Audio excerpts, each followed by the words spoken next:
नमस्कार दोस्तों, target with PS Parihar channel में आपका स्वागत है। आइए शुरू करते हैं और देख लेते हैं कि दैनिक रोजगार समाचार के इस भाग 2 के वीडियो में विद्यार्थी जीवन से संबंधित कौन कौन सी सूचनाएं हैं।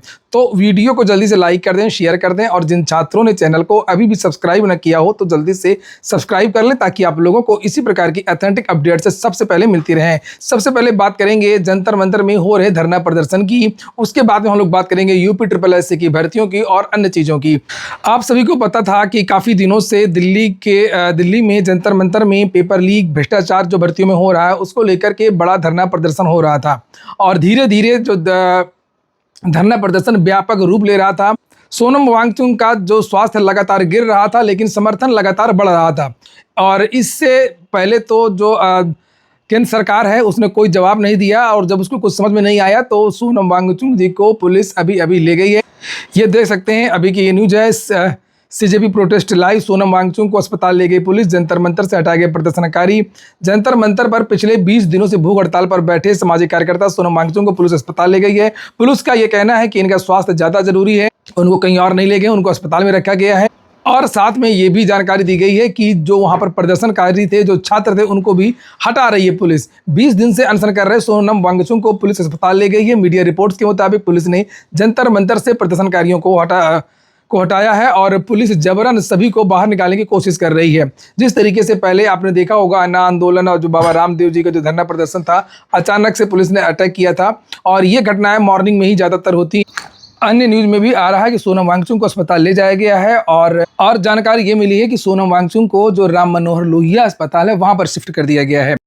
तो कल ही दिल्ली में जो नया कमिश्नर लाया गया है अनुराग कुमार, और उसके बाद से सीधे आज ये बड़ी कार्रवाई की गई है। तो लोगों से ये अपील की जाती है कि ये जो पूरा का पूरा साइट है उसको फिलहाल अब खाली किया जाए और आप देख भी सकते हैं कि दिल्ली पुलिस लगातार ये अपील कर रही है कि जो लोग यहाँ पर मौजूद हैं वो इस जगह को पूरा का पूरा खाली करें और इसीलिए लगातार लोगों से ये अपील की जा रही है। आप देख भी सकते होंगे कि सोनम वांगचुक इसी स्टेज पर लेटे रहते थे, इसी स्टेज पर तमाम जो उनसे बातचीत कर रहे थे।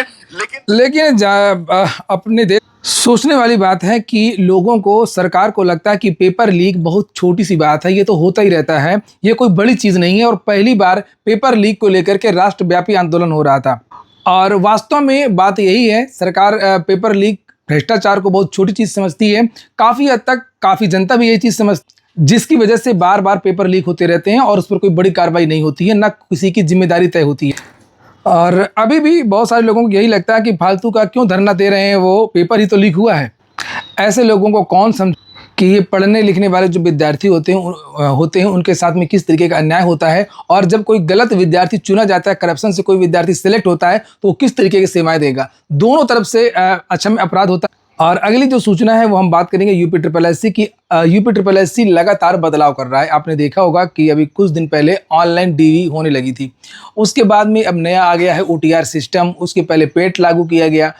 अब ये कहा गया है 2 दिन पहले जो नोटिस जारी हुई थी कि अब किसी भी भर्ती में आवेदन करना है तो पहले आपको 1 टाइम रजिस्ट्रेशन करवाना होगा, उसके बाद में ही आप PT के लिए आवेदन कर सकते हैं या किसी अन्य भर्ती की मुख्य परीक्षा के लिए आवेदन कर सकते हैं।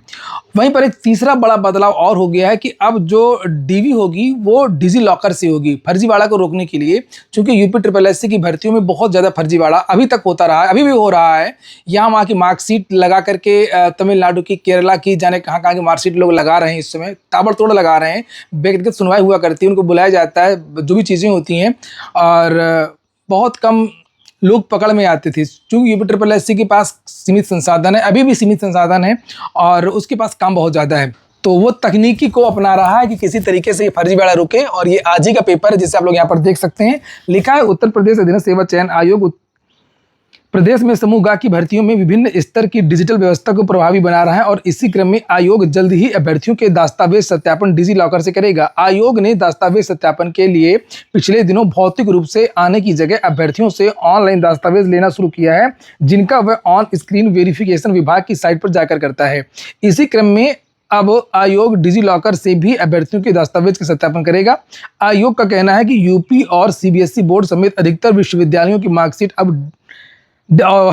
व डिग्री अब डिजी लॉकर पर उपलब्ध है। पोर्टल का चल रहा है ट्रायल, लेख पर भर्ती से कर देंगे लागू। यूपी SSS की ओर से इसके लिए नया पोर्टल ट्रायल शुरू कर दिया गया है और वो जल्द ही इसे शुरू करेगा। आयोग की ओर से इस समय 7,994 पदों पर लेखपाल भर्ती की प्रक्रिया पूरी की जा चुकी है। लिखित परीक्षा हो चुकी है और इसके बाद दस्तावेज सत्यापन किया जाएगा। ऐसे में आयोग लेखपाल भर्ती से ही डिजी लॉकर से दस्तावेज सत्यापन की प्रक्रिया शुरू करने की तैयारी में है। लेखपाल भर्ती का रिजल्ट बहुत जल्द जारी होने वाला है और पूरी उम्मीद है कि लेखपाल भर्ती का परिणाम 15 अगस्त के पहले जारी हो जाएगा। 15 अगस्त के पहले लेखपाल भर्ती का रिजल्ट जारी हो जाएगा। और वहीं पर लेखपाल भर्ती की कट ऑफ को लेकर के मैं बना दूंगा वीडियो। अभी तक मैंने फाइनल कट ऑफ का वीडियो नहीं बनाया शायद, तो लेखपाल भर्ती का फाइनल कट ऑफ का वीडियो कोशिश करूंगा कि आज ही बना दूं। आप लोग कमेंट बॉक्स में एक बार और बता सकते हैं कि लेखपाल भर्ती में आपके कितने प्रश्न सही हुए हैं। वैसे मोटा अनुमान है 70 के आसपास के जो विद्यार्थी हैं वो सेफ रहेंगे, लेकिन मैं कोशिश करूंगा एक और वीडियो बनाने का जिसमें एग्जैक्ट आंकड़े आ जाएं।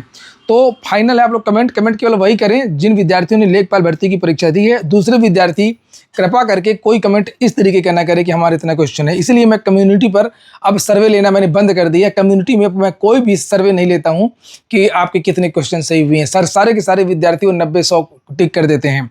अब या तो ज़्यादातर मैं जो प्रयागराज में विद्यार्थी रहते हैं सीधे उनसे बातचीत करके, या जो कोचिंग में जो टेस्ट वगैरह होते रहे हैं, जो टीचर वगैरह जो करवाते हैं, सीधे उनसे चर्चा करके कट ऑफ के आंकड़े बनाता हूं। तो ठीक है, कमेंट बॉक्स में बताइए। और यूपी SSSC को ये जो बड़ा बदलाव है ये स्वागत योग्य है, बहुत अच्छी बात है। फर्जीवाड़ा इसे निश्चित तौर पर रुकेगा, तकनीकी ही फर्जीवाड़ा रोक सकती है। आज के वीडियो में इतना ही। पूरा वीडियो सुनने के लिए बहुत बहुत धन्यवाद।